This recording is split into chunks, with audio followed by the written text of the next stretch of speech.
Hello everyone, Excel Competition Academy YouTube channel पे आपका स्वागत है। जैसा कि पिछले वीडियो में हम लोग भारत की भौगोलिक स्थिति का पार्ट 1 देख चुके थे। इस वीडियो में हम लोग इसका पार्ट 2 देखेंगे और जो भी क्वेश्चंस बचे थे उन सारे क्वेश्चंस को करेंगे। तो वीडियो के अंत तक बने रहिएगा। तो चलिए शुरू करते हैं। भारत तथा विश्व।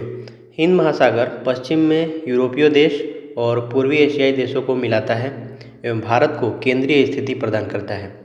विश्व में भारत ही एकमात्र ऐसा देश है जिसके नाम पर एक महासागर अर्थात हिंद महासागर का नाम पड़ा है। इसका प्रमुख कारण है कि हिंद महासागर में भारत जैसी महत्वपूर्ण अवस्थिति एशिया के किसी अन्य देश की नहीं है। इसीलिए भारत के नाम पर ही इस महासागर का नाम हिंद महासागर रखा गया है। इस प्रकार यह दक्षिण एशिया में भारत की महत्वपूर्ण स्थिति को दर्शाता है।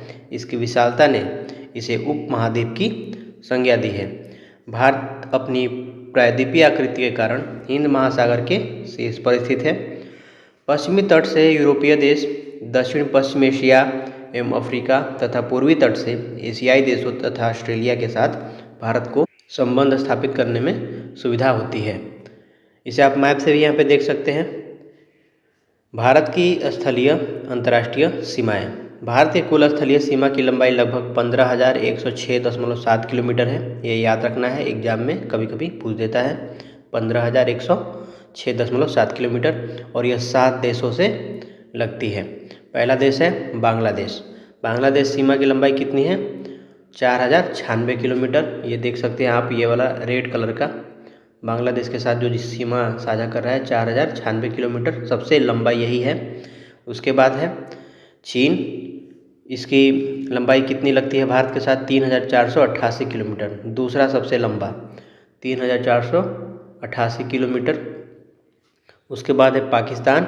इसका है 3,323 किलोमीटर, यहाँ पे आप देख सकते हैं। उसके बाद है नेपाल, 1,751 किलोमीटर। यहाँ मैप में आप देख सकते हैं, ये वाला पोर्शन जो है 1,751, पाकिस्तान वाला जो पोर्शन है ये यहाँ से लेकर के यहाँ तक का है। उसके बाद है म्यांमार, ये 1,643 किलोमीटर है। ये म्यांमार वाला, ये अरुणाचल प्रदेश, नागालैंड, मणिपुर, मिजोरम वाला हिस्सा जो है। उसके बाद है भूटान, 699 किलोमीटर। ये यहाँ पे है, देख सकते हैं ये ग्रे कलर का लाइन। उसके बाद अफगानिस्तान, सबसे छोटा, 106 किलोमीटर यहाँ पे सीमा साझा करता है, बस इतने एरिया में। तो कुल 7 देश हैं और इन सबको जब जोड़ेंगे तो आपको मिलेगा 15,106.7 लगभग इतना किलोमीटर स्थलीय सीमा भारत अंतर्राष्ट्रीय सीमाओं के साथ साझा करता है। नेक्स्ट है, अब जो भी हमने 7 पड़ोसी देश पढ़े उनके बारे में कुछ डिटेल देख लेते हैं कि वो किन किन भारतीय राज्यों से सटे हुए हैं और वहाँ की सीमा रेखा का नाम क्या है। तो पहला पड़ोसी देश है बांग्लादेश। इसकी सीमा की लंबाई हमने पढ़ा 4,096 किलोमीटर। सीमा रेखा का नाम रेड क्लिफ रेखा। तो ये जो सीमा रेखा यहाँ पे ये वाला जो बनेगी, ये ऐसे जा रही है, इस सीमा रेखा का नाम है रेड क्लिफ रेखा। और जो सटे हुए भारतीय राज्य हैं आप मैप में देख सकते हैं। पहला ये पश्चिम बंगाल है, उसके बाद ये मेघालय के बाद असम, ये त्रिपुरा एंड मिजोरम। ये टोटल हमारे 5 राज्य, भारतीय राज्य हैं जो बांग्लादेश के साथ सीमा साझा करते हैं। कौन कौन से हैं मैप से याद रखें? पश्चिम बंगाल, मेघालय, उसके बाद असम, फिर त्रिपुरा एंड मिजोरम। पश्चिम बंगाल, मेघालय, मिजोरम, त्रिपुरा और असम, ये याद रखना है। नेक्स्ट है पड़ोसी देश चीन। सीमा की लंबाई कितनी है इसके साथ? 3,488 किलोमीटर। और इस सीमा रेखा का नाम 2 है, एक मैकमोहन रेखा है और एक लाइन ऑफ एक्चुअल कंट्रोल है। इसके बारे में हम अभी पढ़ेंगे डिटेल से। तो ये वाला जो आप मैप देख रहे हैं यहाँ पे, ये रेड कलर का और ये ऑरेंज कलर का, और यहाँ पे सिक्किम के साथ जो सीमा साझा करेगा और यहाँ पे एक अरुणाचल प्रदेश के साथ, इन तीनों को मिला करके मैकमोहन और LAC बोलते हैं। लद्दाख पहला कौन सा है? लद्दाख इसके साथ सीमा साझा करता है सबसे उत्तर में। उसके बाद है हिमाचल प्रदेश वाला ये एरिया छोटा सा, उसके बाद ये उत्तराखंड वाला, उसके बाद यहाँ पे ये सिक्किम है टोपी जैसा, और यहाँ पे है अरुणाचल प्रदेश। तो टोटल कितने हो गए? लद्दाख, हिमाचल प्रदेश, उत्तराखंड, सिक्किम, अरुणाचल प्रदेश, टोटल 5 राज्य चीन के साथ सीमा साझा करते हैं। नेक्स्ट है पड़ोसी देश पाकिस्तान, इसकी सीमा की लंबाई है 3323 किलोमीटर। सीमा रेखा का नाम है रेड क्लिफ रेखा और LOC लाइन ऑफ कंट्रोल। इससे सटे हुए भारतीय राज्य कौन कौन से देख लीजिए आप यहाँ पे। ये वाला एरिया जो है पाकिस्तान का है, तो ये गुजरात के साथ सीमा साझा करता है, उसके बाद राजस्थान के साथ सीमा साझा करता है, फिर पंजाब, फिर जम्मू कश्मीर और फिर ये लद्दाख केंद्र शासित प्रदेश, जो अलग अब 2 भागों में तोड़ दिया गया है जम्मू कश्मीर को। तो पहला है लद्दाख, दूसरा जम्मू कश्मीर, तीसरा पंजाब, फिर राजस्थान, उसके बाद गुजरात। टोटल 5 राज्य हैं जिसे पाकिस्तान सीमा साझा करता है। उसके बाद है पड़ोसी देश नेपाल। नेपाल की सीमा की लंबाई कितनी है? 1751 किलोमीटर। सीमा रेखा का नाम नहीं दिया गया है, बस यूं ही भारत नेपाल सीमा रेखा बोल सकते हैं इसको। जो सटे हुए भारतीय राज्य उन्हें देख लेते हैं। ये वाला जो एरिया है, ये वाला, ये है नेपाल, ठीक है। तो नेपाल से कौन कौन सटा है? एक उत्तराखंड है, उत्तर प्रदेश है, बिहार है, पश्चिम बंगाल और उसके बाद सिक्किम। उत्तर प्रदेश, बिहार, पश्चिम बंगाल, सिक्किम और उत्तराखंड, टोटल 5 राज्य हैं जो इसके साथ सीमा साझा करते हैं नेपाल के साथ। नेक्स्ट है म्यांमार। म्यांमार सीमा की लंबाई कितनी है? 1643 किलोमीटर। इसका भी कोई औपचारिक नाम नहीं दिया गया है। जो सटे हुए भारतीय राज्य हैं उनके नाम देख लेते हैं। ये वाला एरिया यहाँ से ऐसे सटे हुए आता है म्यांमार का, ठीक है। तो म्यांमार में कौन कौन सट रहा है? अरुणाचल प्रदेश, नागालैंड, मणिपुर एंड मिजोरम। ये नागालैंड, मणिपुर, मिजोरम में कन्फ्यूजन होता है, तो आप याद रख सकते हैं नौमामी, नागालैंड, मणिपुर, मिजोरम, ठीक है। और अरुणाचल प्रदेश ऊपर से सटा हुआ है। तो टोटल 4 राज्य हैं जो म्यांमार के साथ सीमा साझा करते हैं। नेक्स्ट है हमारा भूटान। इसकी सीमा की लंबाई है 699 किलोमीटर। इसका भी कोई औपचारिक नाम नहीं दिया गया है। ये वाला एरिया आप मैप में देख सकते हैं, ये वाला जो है भूटान है, ठीक है। इससे जो सटे हुए भारतीय राज्य कौन कौन से हैं? पहला तो सिक्किम है यहाँ पे, उसके बाद ये नीचे वाला पश्चिम बंगाल, ये असम और ये अरुणाचल प्रदेश। तो टोटल 4 राज्य हैं, सिक्किम, पश्चिम बंगाल, असम और अरुणाचल प्रदेश। नेक्स्ट है हमारा अफगानिस्तान। ये सबसे छोटा वाला है, 106 किलोमीटर ही सिर्फ सीमा साझा करता है। सीमा रेखा का नाम क्या है? डूरंड रेखा। सटे हुए भारतीय राज्य कौन है? जम्मू कश्मीर और लद्दाख। लद्दाख बोल सकते हैं पाक अधिकृत क्षेत्र में, यहाँ पे इतना वाला एरिया ही सिर्फ सटता है। तो जम्मू कश्मीर ना ही लिखें, लद्दाख पर समझें। तो अफगानिस्तान के साथ सिर्फ और सिर्फ एक ही राज्य सीमा साझा करता है, लद्दाख, और वो भी पाक अधिकृत क्षेत्र में है। भारत में अभी इसका नियंत्रण नहीं है फिलहाल, आने वाले समय में हो सकता है। तो जो भी हमने पढ़ा उसे मैंने एक टेबल में बना दिया ताकि आपको याद रखने में आसानी हो। पहला था बांग्लादेश, सीमा की लंबाई 4096 किलोमीटर। सीमा रेखा का नाम रेड क्लिफ रेखा। 5 राज्य थे, पश्चिम बंगाल, मेघालय, मिजोरम, त्रिपुरा, असम। जब भी आप पढ़ें मैप दिमाग में इमेजिन करें और उसे याद रखें ताकि हमेशा के लिए याद हो जाए। दूसरा है चीन। सीमा की लंबाई 3888 किलोमीटर। मैकमोहन रेखा बोलते हैं सीमा रेखा का नाम, और लाइन ऑफ एक्चुअल कंट्रोल भी है। 5 राज्य इसके साथ सटे हुए हैं। पहला है लद्दाख जो कि केंद्र शासित प्रदेश है, दूसरा हिमाचल प्रदेश, तीसरा उत्तराखंड, चौथा सिक्किम, 5वां अरुणाचल प्रदेश। फिर हमने देखा था पाकिस्तान, ये 3323 किलोमीटर है।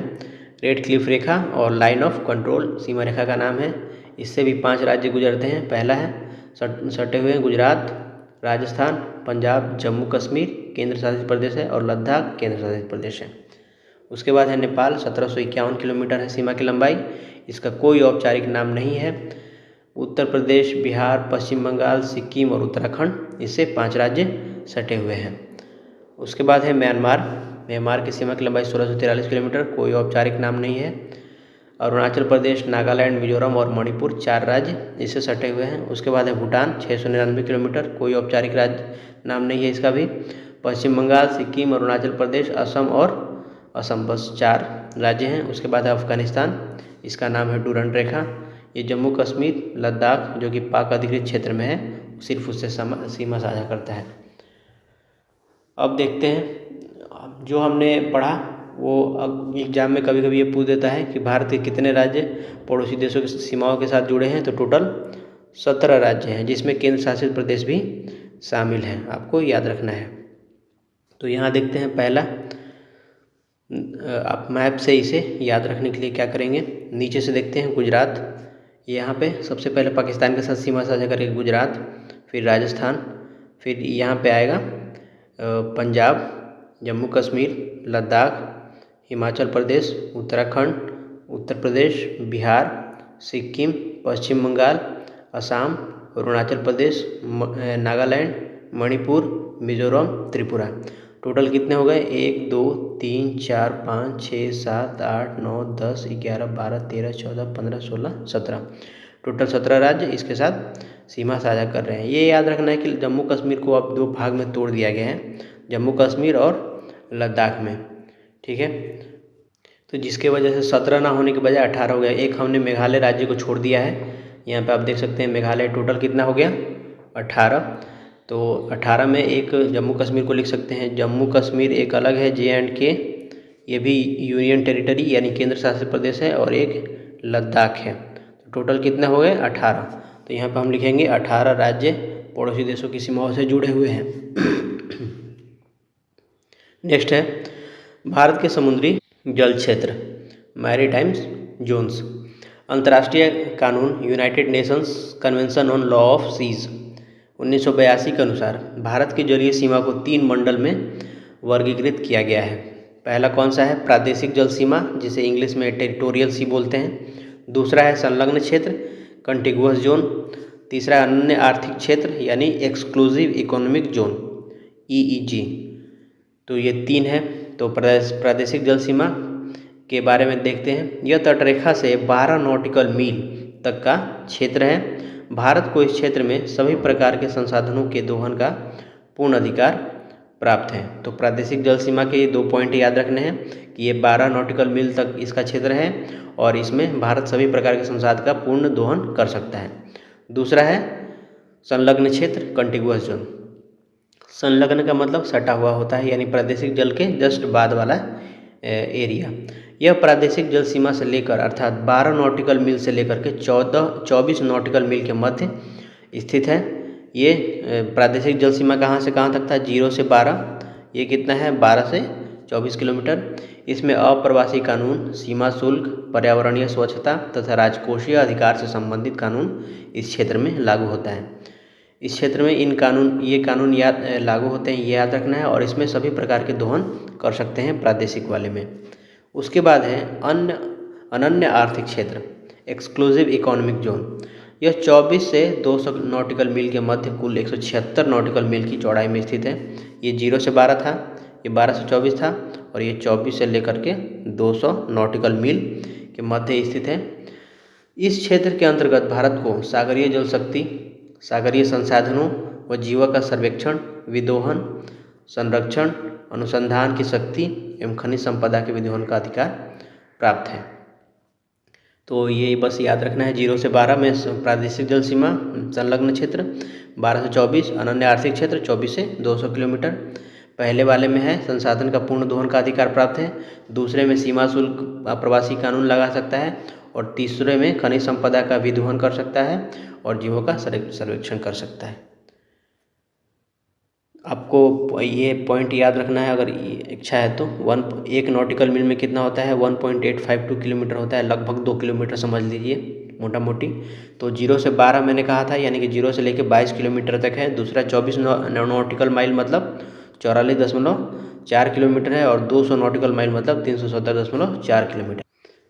तो जो आपने पढ़ा थियरी, आप ऐसे समझ सकते हैं कि यहाँ ये वाला मान लेते हैं हमारा क्या है? तटरेखा है। तो तटरेखा से जो 12 किलोमीटर वाला एरिया है इसे हम बोलेंगे किस में आएगा? ये प्रादेशिक जल सीमा में आएगा। ये 0 से 12 किलोमीटर वाला प्रादेशिक जल सीमा में। फिर 12 से 24 किलोमीटर वाला जो एरिया है ये आएगा संलग्न क्षेत्र में आएगा। उसके बाद 24 से लेकर के 120 किलोमीटर तक, 24 से लेकर के 200 किलोमीटर तक का जो एरिया है ये आएगा एक्सक्लूसिव इकोनॉमिक जोन, यानी कि अनन्य आर्थिक क्षेत्र में। पहला कौन है? प्रादेशिक जल सीमा, संलग्न क्षेत्र, अनन्य आर्थिक क्षेत्र। 0 से 12, 12 से 24, 24 से 200। नेक्स्ट है भारत के महत्वपूर्ण चैनल और जल संधियाँ। ये जलीय सीमाएं और चैनल पड़ोसी देशों या भारत के द्वीपों के बीच विभाजन रेखाएं बनाते हैं। पहला देखते हैं भारत एवं श्रीलंका के बीच पाक की खाड़ी, एक पाक जलडमरू मध्य, कोई आदम का पुल बोलता है, मन्नार की खाड़ी भी इसे हम बोलते हैं। विशेषता इसकी क्या है कि ये पाक खाड़ी से लेकर मन्नार की खाड़ी तक उत्तर से दक्षिण की ओर सीमाएं हैं। यानी पाक के खाड़ी उत्तर में है, उसके नीचे पाक जलडमरू मध्य, उसके नीचे आदम का पुल और उसके नीचे मन्नार की खाड़ी है। उत्तर से दक्षिण तक में ऐसे होगा। ये पाक की खाड़ी है, यहाँ पर पाक जलडमरू मध्य होगा, ये आदम का पुल होगा और ये मन्नार की खाड़ी होगी। उसके बाद है भारत एवं इंडोनेशिया। इसके बीच ये ग्रेट या महान चैनल हम बोलते हैं, जो भारत और इंडोनेशिया को अलग करता है। भारत के ग्रेट निकोबार और इंडोनेशिया के सुमात्रा द्वीप के मध्य यह स्थित है। उसके बाद है भारत एवं म्यांमार। इसके बीच के जो चैनल है उसे कोको चैनल बोलते हैं। यह म्यांमार के कोको द्वीप समूह और भारत के उत्तरी अंडमान द्वीप समूह के मध्य स्थित है। ये याद रखना है, म्यांमार का कोको द्वीप और भारत का अंडमान। इसमें क्या था, भारत का ग्रेट निकोबार और इंडोनेशिया का सुमात्रा द्वीप। भारत एवं मालदीव के बीच क्या है, 8 डिग्री चैनल। ये किसके किसके बीच है, भारत के मिनिकॉय द्वीप और मालदीव के मध्य स्थित है। नेक्स्ट देखते हैं, आप इसे मैप से चाहें तो देख सकते हैं। हमने पहला क्या देखा था, भारत और श्रीलंका। यहाँ पे हमारा भारत देश और ये श्रीलंका। इसके बीच में जो है उत्तर से दक्षिण की ओर पाक की खाड़ी, पाक जलडमरू मध्य, उसके बाद था आदम का पुल और मन्नार की खाड़ी। ठीक है, उसके बाद था भारत एवं इंडोनेशिया। ये भारत देश है और यहाँ पे हमारा इंडोनेशिया देख सकते हैं। ये पूरा का पूरा ये वाला ग्रीन, हल्का ग्रीन कलर का जो ये है इंडोनेशिया देश यहाँ पे लिखा हुआ है। तो इसमें क्या था, ग्रेट चैनल। ये किसके किसके बीच था, भारत के ग्रेट निकोबार, भारत का जो ग्रेट निकोबार है यहाँ पे, और उसके बाद सुमात्रा द्वीप जो था, इंडोनेशिया का सुमात्रा द्वीप, इनके बीच का जो चैनल था इसे हम बोलते थे ग्रेट चैनल। उसके बाद हमने देखा भारत और म्यांमार के बीच, जो हम बोलते थे कोको चैनल से ये विभाजित होते हैं। तो म्यांमार का जो कोको द्वीप है, ये म्यांमार है, यहाँ पे एक छोटा सा कोको द्वीप है जो इसमें नहीं दिख रहा है, और उसके भारत के उत्तरी अंडमान, ये उत्तरी अंडमान द्वीप के बीच जो चैनल स्थित है इसे हम बोलते हैं कोको चैनल। उसके बाद था भारत एवं मालदीव के बीच, ये हमारा मालदीव है और ये हमारा भारत, और इसके बीच कौन सा था, 8 डिग्री चैनल था। तो भारत का जो मिनिकॉय द्वीप है जो लक्षद्वीप में है, उसका और मालदीव के मध्य स्थित जो चैनल है इसे हम बोलते हैं 8 डिग्री चैनल। बड़े मैप पे आप डिटेल से देख लेंगे, अभी हम उसे डिस्कस करेंगे। दूसरे चैनल्स को देख लेते हैं। 9 डिग्री चैनल, ये किसके किसके बीच है, ये लक्षद्वीप और मिनिकॉय के मध्य स्थित है। मिनिकॉय भी लक्षद्वीप का ही हिस्सा है। उसके बाद है 10 डिग्री चैनल, ये अंडमान और निकोबार के मध्य स्थित है। उसके बाद है दक्कन पास, तो ये है दक्षिणी अंडमान और लघु अंडमान के मध्य। लक्षद्वीप सागर, लक्षद्वीप और मालाबार तट के मध्य वाला जो हिस्सा है उसे हम लक्षद्वीप सागर बोलते हैं। कच्छ की खाड़ी, ये पश्चिमी गुजरात में है। खंबात की खाड़ी, ये पूर्वी गुजरात, नर्मदा और ताप्ती नदियों के मुहाने पर स्थित है। और माहिम क्रीक जो निवेशिका है, ये एक पतली निवेशिका है जो कि मुंबई में स्थित है, ये हमें याद रखना है।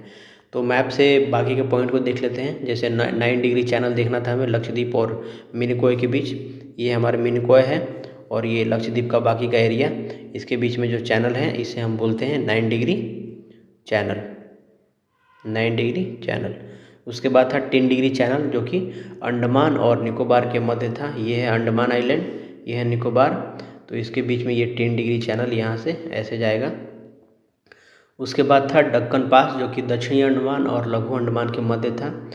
तो दक्षिणी अंडमान और लघु अंडमान, ये हमारा लिटिल अंडमान मतलब लघु अंडमान, और साउथ अंडमान मतलब दक्षिणी अंडमान, इनके बीच का जो ये वाला एरिया है इसे हम बोलते हैं दक्कन पैसेज या दक्कन पास।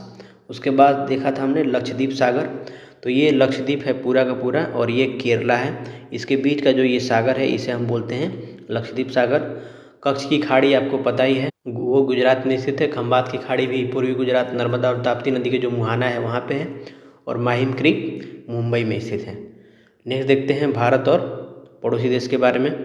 भारत दक्षिण एशिया में क्षेत्रफल एवं जनसंख्या दोनों की दृष्टि से सबसे बड़ा देश है। इसकी सीमाओं से लगे कुल 7 पड़ोसी देश हैं जो कि हम पहले पढ़ चुके हैं, बांग्लादेश, चीन, पाकिस्तान, नेपाल, म्यांमार, भूटान और अफगानिस्तान। दक्षिण एशिया में भारत का महत्वपूर्ण स्थान है तथा भारत सार्क का सदस्य है। सार्क मतलब south Asian association for regional corporation का सदस्य है। सार्क के सदस्य कौन कौन से हैं, भारत, पाकिस्तान, बांग्लादेश, श्रीलंका, नेपाल, भूटान, मालदीव और अफगानिस्तान। इसे हम मैप से देख लेते हैं, याद हो जाएगा हमें। सार्क के सदस्य कौन कौन से थे, पहला था भारत, दूसरा था पाकिस्तान, तीसरा ये बांग्लादेश, चौथा है श्रीलंका, श्रीलंका यहाँ पे है। उसके बाद 5वां है नेपाल, नेपाल के बाद था भूटान, भूटान के बाद मालदीव, और मालदीव के बाद यहाँ पे अफ़गानिस्तान के साथ जो सीमा साझा ये है अफ़गानिस्तान। तो टोटल कितने देश थे? 8 देश, जो कि सार्क में शामिल है। पहला भारत, दूसरा पाकिस्तान, तीसरा अफ़गानिस्तान, नेपाल, भूटान, बांग्लादेश, श्रीलंका और मालदीव। कभी कभी ऑप्शन में म्यांमार दे देता है कि क्या म्यांमार सार्क का सदस्य है, तो इसका आंसर होगा नहीं, म्यांमार इसका सदस्य नहीं है। नेक्स्ट देखते हैं, भारत के 18 राज्य पड़ोसी देशों की सीमाओं से जुड़े हैं, जो कि हमने पिछले स्लाइड्स में देखा था, वहाँ पे गलती से हमने 17 लिख दिया था हालांकि। तो ये 18 राज्य कौन कौन से हैं आप मैप में देख सकते हैं। ये है पश्चिम बंगाल, उसके बाद ये है गुजरात, राजस्थान, पंजाब, जम्मू एंड कश्मीर केंद्र शासित प्रदेश, लद्दाख केंद्र शासित प्रदेश, उसके बाद ये है हमारा हिमाचल प्रदेश, उत्तराखंड, उत्तर प्रदेश, बिहार, सिक्किम, ये पश्चिम बंगाल का एरिया भी सटा हुआ है, और उसके बाद है हमारा असम, अरुणाचल प्रदेश, नागालैंड, मणिपुर, मिजोरम और त्रिपुरा। ये हमारे टोटल 18 राज्य हैं जो भारत के साथ जो विदेशी देश हैं उनके साथ सीमा साझा करते हैं। इसे आप इधर से एक बार देख लें। पहला इधर से है पश्चिम बंगाल, असम, मेघालय, त्रिपुरा, मिजोरम, मणिपुर, नागालैंड, अरुणाचल प्रदेश, उसके बाद सिक्किम, बिहार, उत्तर प्रदेश, उत्तराखंड, हिमाचल प्रदेश, लद्दाख, जम्मू कश्मीर, पंजाब, राजस्थान और गुजरात। ये लद्दाख यहाँ पे जो मेघालय है ये भी याद रखना है, ये पश्चिम बांग्लादेश के साथ सीमा साझा करता है। नेक्स्ट है, जलीय व समुद्री सीमाओं से संबंध 7 देश कौन कौन से हैं जो भारत के साथ जलीय सीमा साझा करते हैं। तो पहला कौन सा देश है? बांग्लादेश है। ये यहाँ पे जो है बांग्लादेश, ये समुद्री सीमा साझा करता है। दूसरा है म्यांमार, तीसरा है थाईलैंड, थाईलैंड यहाँ पे आप देख सकते हैं अंडमान के साथ सीमा साझा करता है थाईलैंड। उसके बाद इंडोनेशिया भी आपने अभी पढ़ा था 10 डिग्री चैनल के बारे में। उसके बाद श्रीलंका, श्रीलंका भी यहाँ पे सीमा साझा करता है जलीय। उसके बाद है मालदीव, मालदीव भी सीमा साझा करता है। उसके बाद है पाकिस्तान का ये वाला जो जलीय क्षेत्र है ये भारत के साथ साझा करता है। तो इतने ही थे 7 देश। उसके बाद देखते हैं भारत बांग्लादेश सीमा विवाद जो समाप्त हो गया था उसके बारे में पढ़ते हैं। बांग्लादेश के साथ 41 वर्ष पुराने सीमा विवाद का निपटारा करते हुए संसद ने 7 मई 2015 को सर्वसम्मति से भारत और बांग्लादेश के बीच कुछ बस्तियों व भूमि क्षेत्रों के आदान प्रदान को स्वीकृति देने वाले 119वें संविधान संशोधन विधेयक को स्वीकृति दी। संसद से पारित होने वाला ये संविधान में 100वां संविधान संशोधन है। ये याद रखना है 100वां संविधान संशोधन कौन सा है, तो ये भारत बांग्लादेश सीमा से संबंधित है। इसके द्वारा वर्ष 1974 में हुए भारत बांग्लादेश सीमा समझौते को लागू किया जा सकेगा। तो भारत को कौन कौन से क्षेत्र प्राप्त हुए हैं और बांग्लादेश को कौन कौन से क्षेत्र प्राप्त हुए हैं इस संशोधन के द्वारा, वो देख लेते हैं। तो पश्चिम बंगाल में का 2398 किलोमीटर क्षेत्र भारत को मिले हैं और बांग्लादेश को पश्चिम बंगाल का 1957 वर्ग किलोमीटर बांग्लादेश को दे दिया गया है। फिर मेघालय का 240 किलोमीटर भारत को मिल गया है और 41 किलोमीटर बांग्लादेश को दे दिया गया है।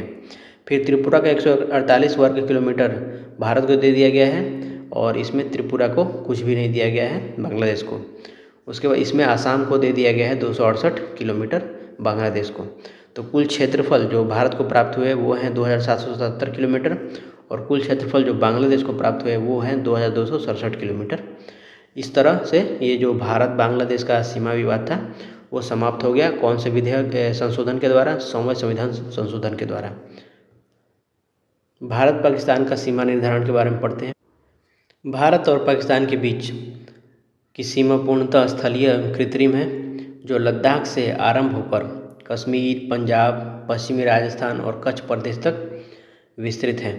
भारत पाकिस्तान शासित कश्मीर का सीमांत क्षेत्र पर्वतीय है। इस पर पाकिस्तान अवैध रूप से अधिकार किए हुए हैं। गुजरात, राजस्थान और पंजाब की पाकिस्तान के मध्य लगभग 3323 किलोमीटर लंबी सीमा रेखा है। भारत और पाकिस्तान के बीच सतलज, रावी नदियाँ कुछ दूरी तक प्राकृतिक सीमा बनाती हैं। अमृतसर जिले में रावी नदी और दक्षिण की ओर फिरोजपुर जिले में सतलज नदी भारत और पाक की सीमा निर्धारित करते हैं। अमृतसर जिले में रावी नदी, ये याद रखना है, और फिरोजपुर जिले में सतलज नदी भारत और पाक की सीमा निर्धारित करते हैं, प्राकृतिक सीमा। ज़्यादातर सीमाएं कैसी हैं? कृत्रिम सीमाएं हैं। एक ही दो प्राकृतिक सीमा किसे बोलते हैं? जैसे ये एक देश है और ये एक देश है, इसके बीच से ये नदी जा रही है तो ये प्राकृतिक सीमा है। लेकिन ये दो देश ऐसे बांट दिए गए हैं और ये मान लेते हैं 9 डिग्री लैटिट्यूड है, तो हम कहते हैं ये मानव द्वारा कृत्रिम सीमा रेखा है। भारत और पाकिस्तान के बीच वर्ष 1971 के युद्ध के उपरांत पाकिस्तान और भारत के बीच की नियंत्रण रेखा का निर्धारण किया गया है। तो रेड क्लिफ रेखा, ये विभाजन के बाद 17 अगस्त 1947 को भारत और पाकिस्तान के बीच निर्धारित की गई सीमा रेखा रेड क्लिफ रेखा के नाम से जानी जाती है। इस रेखा का निर्धारण बॉर्डर कमीशन द्वारा किया गया था। कमीशन को पंजाब और बंगाल प्रांत का विभाजन हिंदू और मुस्लिम जनसंख्या के आधार पर करना था। चूँकि इस कमीशन के अध्यक्ष सर सिरिल रेडक्लिफ थे, इन्हीं के नाम पर सीमा क्षेत्र का नाम रेड क्लिफ रख दिया गया। तो अब जो ये पश्चिम बंगाल का क्षेत्र है और ये पाकिस्तान का, इन दोनों सीमाओं को हम बोलते हैं रेड क्लिफ लाइन। उसके बाद देखते हैं नियंत्रण रेखा क्या है।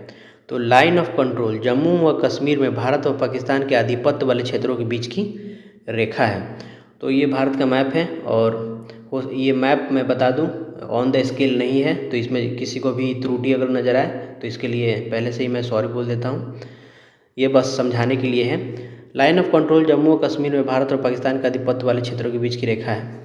ये वाला जो एरिया है ये पाकिस्तान के द्वारा कवर किया गया है और ये भारत के नियंत्रण में है। इसके दोनों ओर दोनों देशों के सैनिक तैनात रहते हैं। ये वाला जो रेड कलर का लाइन दिख रहा है ये है लाइन ऑफ कंट्रोल, और इधर से जो चीन वाला है लाइन ऑफ एक्चुअल कंट्रोल हम इसे बोलते हैं। अभी हम LOC के बारे में पढ़ रहे हैं। यह दोनों देशों के बीच एक काल्पनिक सीमा रेखा है। इसे अंतर्राष्ट्रीय मान्यता प्राप्त नहीं है। वस्तुतः पहले इस रेखा को सीज फायर लाइन के नाम से जाना जाता था।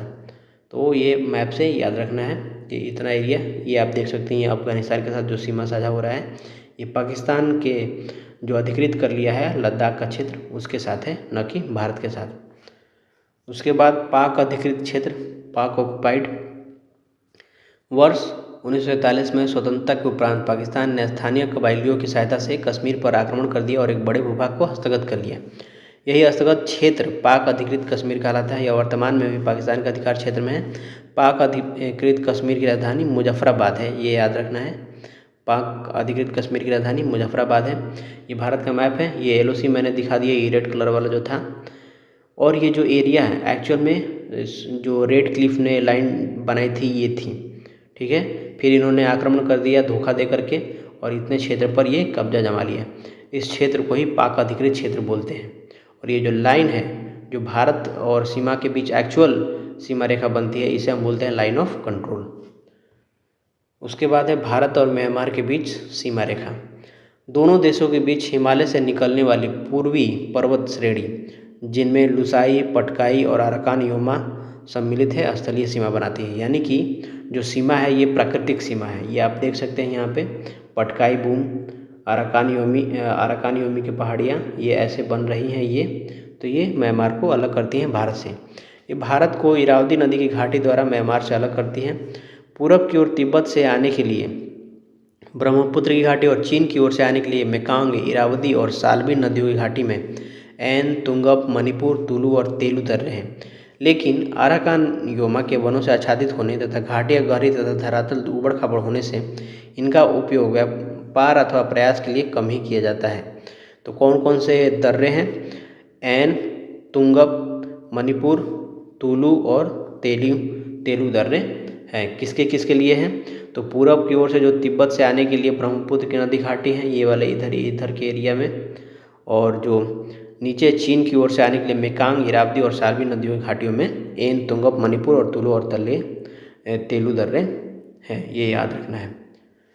मेनली हमें बस ये याद रखना है कि कौन सी पहाड़ियाँ और कौन सी नदी सीमा रेखा बनाती हैं। तो पहला है लुसाई, पटकाई बूम और अराकान योमा, और नदी कौन सी है? इरावदी नदी। 4 चीज़ें। नेक्स्ट है भारत म्यांमार के बीच की सीमा रेखा में जो राज्य हैं उनके बारे में देख लेते हैं। भारत के 4 राज्य अरुणाचल प्रदेश, नागालैंड, मणिपुर और मिजोरम म्यांमार के साथ सीमा साझा करते हैं। भारत म्यांमार सीमा पर मुक्त आवागमन व्यवस्था लागू है। जो सीमा क्षेत्र में रहने वाले आदिवासियों को बिना वीजा प्रतिबंधों के सीमा के दोनों ओर 16 किलोमीटर तक आवागमन की अनुमति प्रदान करते हैं। अर्थात भारत और म्यांमार के बीच जो सीमा रेखा है उसमें वहाँ पे पासपोर्ट नहीं लगता है, लेकिन ये आदिवासियों के लिए है। 16 किलोमीटर तक वो अंदर जा सकते हैं और फिर वापस आ सकते हैं। नेक्स्ट है भारत चीन सीमा निर्धारण, मैकमोहन रेखा। अंग्रेजों के शासन के दौरान भारत व चीन के मध्य उत्तर पूर्व में यह सीमा रेखा 27 अप्रैल 1914 को, अभी देश आज़ाद नहीं हुआ था तब से ये सीमा रेखा निर्धारित की गई थी। इसे ही मैकमोहन रेखा कहा गया है। इसका नामकरण हेनरी मैकमोहन के नाम पर किया गया है। वर्ष 1914 में हुए शिमला समझौते में इससे दोनों देशों ने सीमा रेखा के रूप में स्वीकार कर लिया। ब्रिटिश व तिब्बत ने भी इसे आधिकारिक तौर पर सीमा रेखा मान लिया, लेकिन चीनी प्रतिनिधि की ओर से सीमा रेखा पर हस्ताक्षर करने के बावजूद चीनी सरकार ने इसका अनुमोदन नहीं किया। उन्होंने साइन कर दिया, सीमा रेखा मान भी लिया, लेकिन बाद में मुकर गए कि नहीं, हम इसे नहीं मानते। वर्तमान में भारत तो इस सीमा मानता है, इसे सीमा मानता है, लेकिन चीन इसे तथाकथित मैकमोहन रेखा कहता है और ये कहता है कि ये इसके पार वाले क्षेत्र भी हमारे नियंत्रण में है। आप इसे मैप में ध्यान से देख सकते हैं। जो मैकमोहन रेखा है, ये वाला रेड लाइन, ऑरेंज लाइन, ये भूटान और ये अरुणाचल प्रदेश वाला। वास्तविक नियंत्रण रेखा, लाइन ऑफ एक्चुअल कंट्रोल, मैंने पिछले मैप में बताया था। ये आप देख सकते हैं, ये जो रेड कलर का है, ये वाला अक्साई चीन जो कि चीन के कब्जे में है। हालांकि ये भारत का हिस्सा है। अभी ये केंद्र शासित प्रदेश लद्दाख कहलाता है। Line of actual control Bharat व चीन के बीच वास्तविक सीमा रेखा है। ये 4057 किलोमीटर लंबी यह रेखा जम्मू कश्मीर में भारत अधिकृत क्षेत्र व चीन अधिकृत क्षेत्र अक्साई चीन को अलग करती है। यह लद्दाख, कश्मीर, उत्तराखंड, हिमाचल प्रदेश, सिक्किम व अरुणाचल प्रदेश से होकर गुजरती है। यह भी एक सीज फायर लाइन है, क्योंकि 1962 के युद्ध के बाद जहां दोनों देशों की सेनाएं तैनात थी उसे वास्तविक नियंत्रण रेखा मान लिया गया है। तो ये 4000 नहीं है, 4.057 किलोमीटर है, सॉरी। तो ये जो लाइन की लंबाई है 4 किलोमीटर है। और जो हालांकि इस पे मुझे डाउट है, आप एक बार इंटरनेट से देख के कन्फर्म कर लें। ये वाला एरिया LOC, ये वाला लाइन जो है LOC, इसे बोलते हैं POK और इसे बोलते हैं अक्साई चीन। ये बस याद रखना है। तो यहाँ पे हमारा थियोरी पार्ट खत्म होता है। जो भी हमने थियोरी पार्ट 1 और पार्ट 2 में पढ़ा है उससे संबंधित कुछ क्वेश्चंस करेंगे। तो चलिए शुरू करते हैं।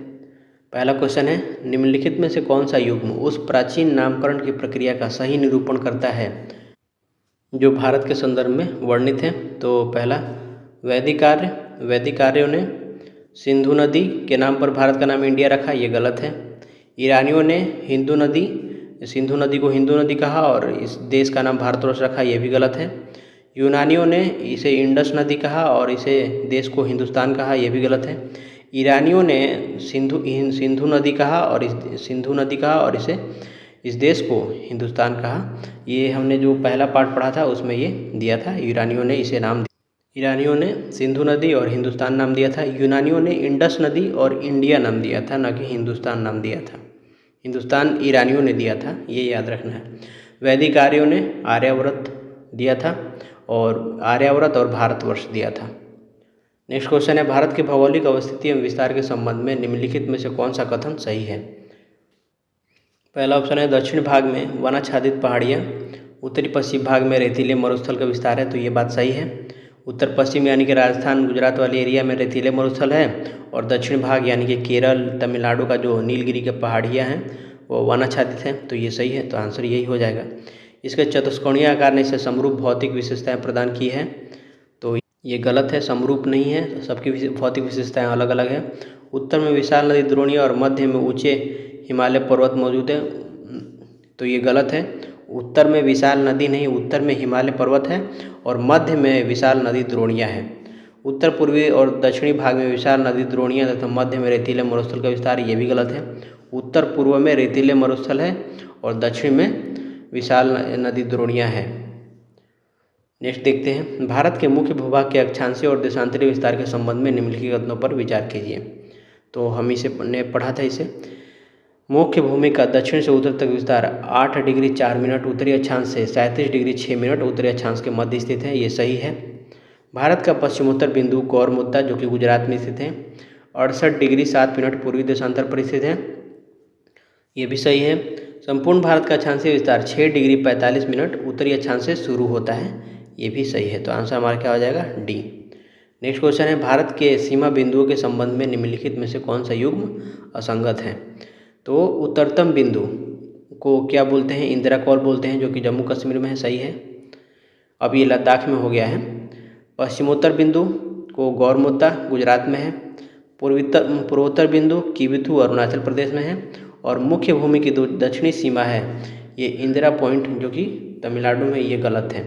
मुख्य भूमि की जो दक्षिणी सीमा है ये कन्याकुमारी है, केप कमोरिन, जो कि तमिलनाडु में है। इंदिरा पॉइंट तो वहाँ पे, ये अंडमान निकोबार द्वीप समूह पर स्थित है, जो कि अब डूब चुका है। ये वाला पॉइंट डूब चुका है सिर्फ। नेक्स्ट क्वेश्चन है कि हमें भारतीय विस्तार की विशेषता को उनके कारण और परिणाम से मिलाना है। उत्तर दक्षिण का विस्तार कितना है? 3214 किलोमीटर भारत का। और पूर्व पश्चिम विस्तार 2933 किलोमीटर।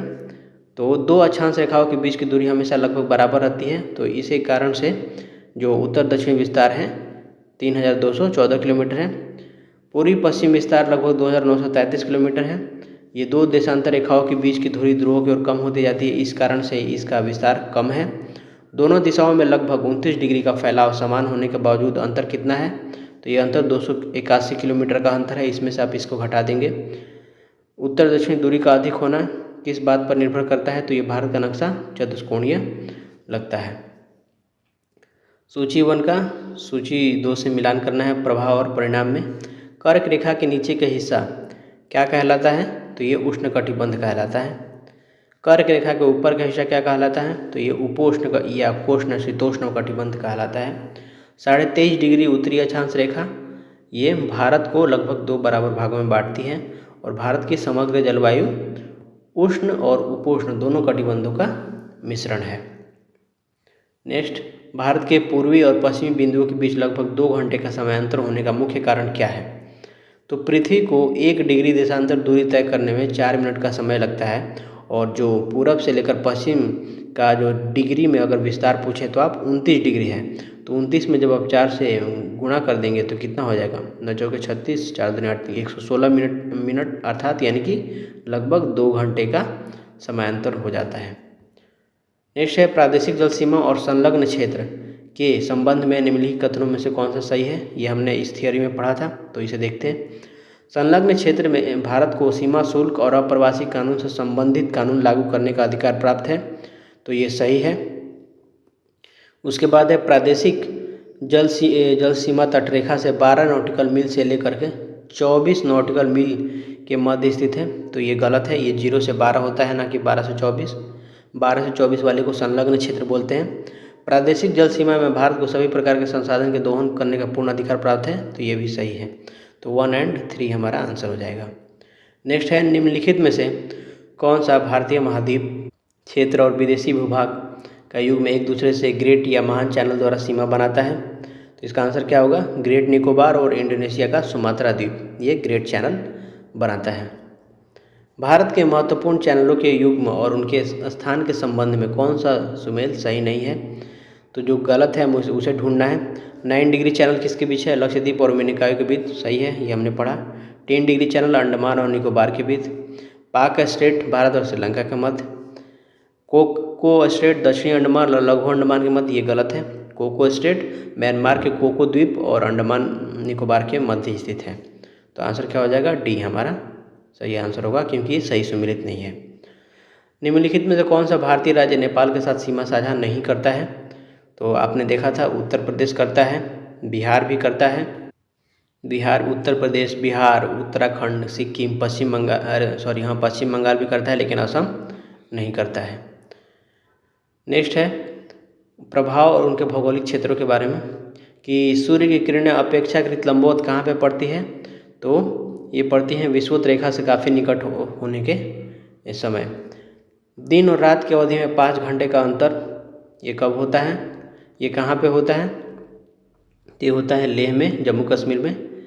सूर्य की किरणें अत्यंत तिरछी कहाँ पे पड़ती है? तो विषुवत रेखा से काफ़ी दूर स्थित उत्तरी भाग में सूर्य की किरणें तिरछी पड़ती हैं।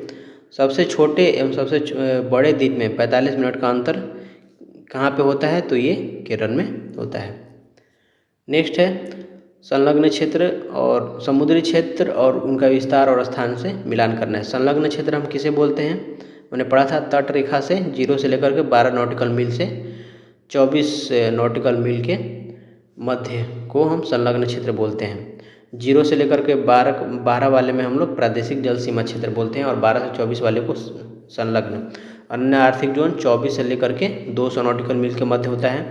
पाक जलडमरू मध्य किसके बीच, भारत और श्रीलंका के मध्य है। और कच्छ की खाड़ी पश्चिमी गुजरात में स्थित है। नेक्स्ट है, भारत म्यांमार सीमा पर लागू मुक्त आवागमन व्यवस्था के संबंध में निम्नलिखित में से कौन सा तथ्य सही है। इसका आंसर क्या होगा, सही। यह सीमा के दोनों ओर 16 किलोमीटर तक बिना वीजा प्रतिबंधों के आवागमन की अनुमति प्रदान करता है। यहाँ पे सीमा मुक्त आवागमन व्यवस्था, फ्री मूवमेंट रिजीम लागू है। नेक्स्ट है, मैकमोहन रेखा का नामकरण किसके नाम पर किया गया था और इसे किस समझौते में स्वीकार किया गया था। तो ये सर हेनरी मैकमोहन, जो कि शिमला समझौता 1914 में हुआ था, के नाम पर किया गया था। नेक्स्ट है, लक्षद्वीप सागर की स्थिति किनके मध्य स्थित है। तो ये लक्षद्वीप और मालाबार तट के मध्य स्थित है, हमने पढ़ा था इसे। उसके बाद भारत और श्रीलंका के मध्य सीमा बनाने वाले स्थानों को उत्तर से दक्षिण को सही क्रम क्या है। तो उत्तर में पाक की खाड़ी, उसके जस्ट नीचे है पंबन द्वीप जो कि रामेश्वरम, फिर उसके नीचे आदमपुर, उसके भी नीचे मन्नार की खाड़ी। हमारा आंसर सी हो जाएगा। नेक्स्ट है, अनन्य आर्थिक क्षेत्र के संबंध में निम्नलिखित में से कौन सा कथन सही नहीं है। तो यह 24 नॉटिकल माइल से लेकर के 200 नॉटिकल माइल के मध्य स्थित होता है, ये सही है। इस क्षेत्र के अंतर्गत भारत को सागरीय संसाधनों के सर्वेक्षण और संरक्षण का अधिकार प्राप्त है, ये भी सही है। यह कुल 176 नॉटिकल मील की चौड़ाई में स्थित है, ये भी सही है। 200 में से आप 24 हटाएंगे तो 176 बचेगा। इस क्षेत्र में भारत आप्रवासी कानून और सीमा शुल्क से संबंधित कानून लागू कर सकता है, ये गलत है। ये संलग्न क्षेत्र में लागू होता है, ना कि अनन्य आर्थिक क्षेत्र में। सूची 1 में जल क्षेत्र दिया है और सूची 2 में कानूनी अधिकार, हमें इसका मिलान करना है इससे। तो प्रादेशिक जल सीमा किसे बोलते हैं, सभी प्रकार के संसाधन के दोहन का पूर्ण अधिकार है और ये 0 से 12 किलोमीटर तक होता है। फिर संलग्न क्षेत्र किसे बोलते हैं, तो संलग्न क्षेत्र में अप्रवासी कानून, सीमा शुल्क और राजकोषीय अधिकार लागू होते हैं और ये 12 से लेकर के 24 किलोमीटर तक, 24 नॉटिकल माइल तक होता है। सॉरी, नॉटिकल माइल याद रखिए आप। अनन्य आर्थिक क्षेत्र ये 24 से 200 नॉटिकल मील की चौड़ाई के बीच होता है और अनन्य आर्थिक क्षेत्र की चौड़ाई 176 नॉटिकल मील है। नेक्स्ट है हमारा जलडमरू मध्य चैनल और उनके भौगोलिक स्थान और विभाजन को मिलाना है। 8 डिग्री चैनल ये मालदीव और मिनिकॉय के मध्य स्थित है। दक्कन पास ये दक्षिणी अंडमान और लघु अंडमान के मध्य स्थित है। ग्रेट या महान चैनल ये सुमात्रा और निकोबार के मध्य स्थित है। कोको स्ट्रेट ये कोको द्वीप जो कि म्यांमार का है और उत्तरी अंडमान के मध्य स्थित है। नेक्स्ट है, पाकिस्तान के साथ सीमा बनाने वाले भारतीय राज्य केंद्र शासित प्रदेशों की संख्या क्या है। तो 4 राज्य और 1 केंद्र शासित प्रदेश है। ये ऑप्शन पहले के हिसाब से था, चूँकि अब जम्मू कश्मीर और लद्दाख को अलग अलग केंद्र शासित प्रदेश कर दिया गया है, तो अब 5 राज्य और केंद्र शासित प्रदेश आंसर होना चाहिए। नेपाल के साथ सीमा साझा करने वाले भारतीय राज्यों के संबंध में निम्नलिखित में से कौन सा कथन सही है। तो नेपाल के साथ उत्तराखंड और पश्चिम बंगाल दोनों नेपाल की सीमा पर स्थित हैं। उसके बाद भूटान के साथ सीमा साझा करने वाले भारतीय राज्यों का कौन सा समूह सही है। तो यह है सिक्किम, अरुणाचल प्रदेश, असम और पश्चिम बंगाल। आप मैप याद रखिए। सूची 1 में सीमा विशेषता और उसे देश समझौता के बारे में हमें मिलान करना है। मैकमोहन रेखा का नामकरण किया गया था सर हेनरी मैकमोहन के नाम पे। उसके बाद रेड क्लिफ रेखा भारत और पाकिस्तान के बीच स्थित है। मैकमोहन रेखा की तिथि कब है। तो यह है 27 अप्रैल 1914 की। शिमला समझौते में स्वीकार किया गया था भारत और चीन के मध्य मैकमोहन रेखा को। नेक्स्ट है, भूटान के साथ सीमा बनाने वाले 4 भारतीय राज्य कौन से हैं। तो ये हैं सिक्किम, पश्चिम बंगाल, असम और अरुणाचल प्रदेश। नेक्स्ट क्वेश्चन है हमारा ये, सूची में जलीय सीमा और सूची 2 में संबंधित देश दिए गए हैं, हमें मिलान करना है। पाक की खाड़ी, तो पाक की खाड़ी किसके बीच है, भारत एवं श्रीलंका के बीच। 8 डिग्री चैनल किसके बीच है, भारत एवं मालदीव के बीच। कोको चैनल किसके बीच है, तो भारत एवं म्यांमार के बीच। और ग्रेट या महान चैनल किसके बीच है, तो ये इंडोनेशिया का सुमात्रा और भारत का अंडमान निकोबार के बीच है। नेक्स्ट क्वेश्चन है, ये हमारा आखिरी क्वेश्चन है। सूची 1 में दिए गए चैनल को सूची 2 में दिए गए उनके भौगोलिक विभाजन से सुमेलित कीजिए। 9 डिग्री चैनल ये 9 डिग्री चैनल किसके बीच है? ये लक्षद्वीप और मिनिकॉय के मध्य स्थित है। 10 डिग्री चैनल ये अंडमान और निकोबार के मध्य स्थित है। डंकन पास ये दक्षिणी अंडमान और लघु अंडमान के मध्य स्थित है। और पाक स्ट्रेट भारत और श्रीलंका के मध्य स्थित है। तो दोस्तों इस वीडियो में बस इतना ही था। मिलते हैं अगले वीडियो में, तब तक के लिए धन्यवाद। जय हिंद।